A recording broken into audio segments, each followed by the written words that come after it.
Boss! Ito na ba si Nikki? Yung sinasabi mong ignoranting probinsyano? Yung kahit nasa bus nilalabas yung ulo pag nakakita ng eroplano? 10 million views na yung ngahan mo. Yung laban mo kay Sin, yung g***o ka. Naka-costume ka ng Batman tapos sasabihin mo kabayo ka. Sige, humayo ka. Ensayo pa. Di lang to pakapala ng muka. Sa karerang to, ako ang tagahataw. Masakit ang bawat pahiya. Hiya! Anong ipagyayabang mo sa amin? Yung gera sa Mindanao? Na kesyo sanay ka sa patayan at may bangkay na natatanaw? Yung nakikipagbarilan? O bakit isa ka ba? Yung pinagmamayabang mong tapang ipagkatao ng iba? Kaya putok-batok na itong si Nikki. Putok-batok neto sa akin. Sa sobrang taba ng utak, hahalik to sa sahig at gumagapang pa sa lusak. Mali ka ng pinasok na digmaan kasi mas masahol pa to sa cardiac na kapag manunood ka ng battle, makakaranas ka ng war shot. Ha! Kinapos. Mahal ang bala sa Maynila.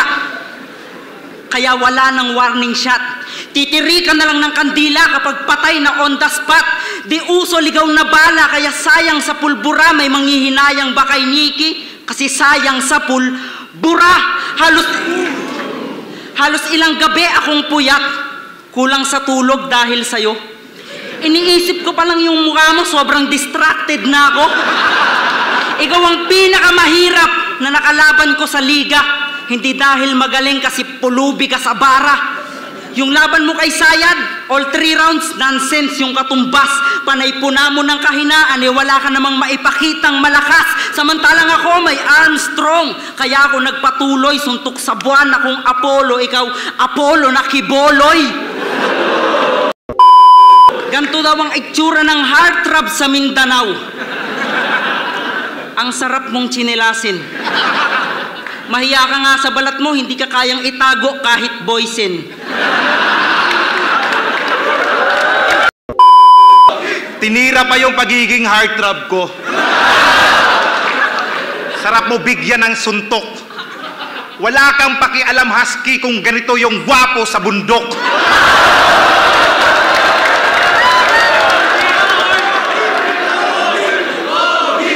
Yo, kung usapan ay puntusan, ako ay mas angat sa puntuhan. Nagsasanay ka pa lang sa suntukan, ako'y nasanay na sa putukan. Di ba gusto mo ng durugan, dikdikan at pugutan? Pues, magsimula tayo sa hukayan.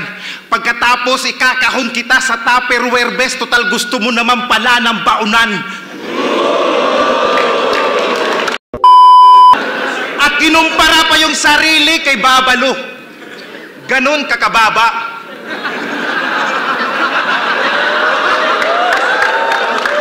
Akalain mo, baba ka na, low ka pa, ganon kakababa.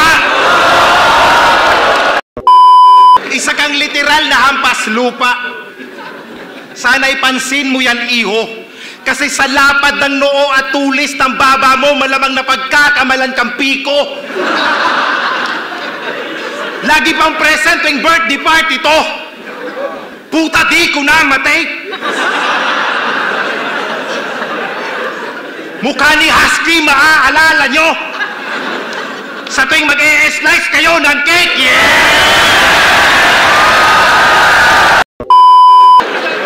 At di ba RPN ka? Sa inyo, malaki ang utang na loob ko at respeto. Oo. Lalong-lalo na sa founder ninyo. Rest in peace, Sir Roberto Benedicto. Kasi nagpapasalamat ako sa RPN sa pagpapalabas nyo ng Marimar.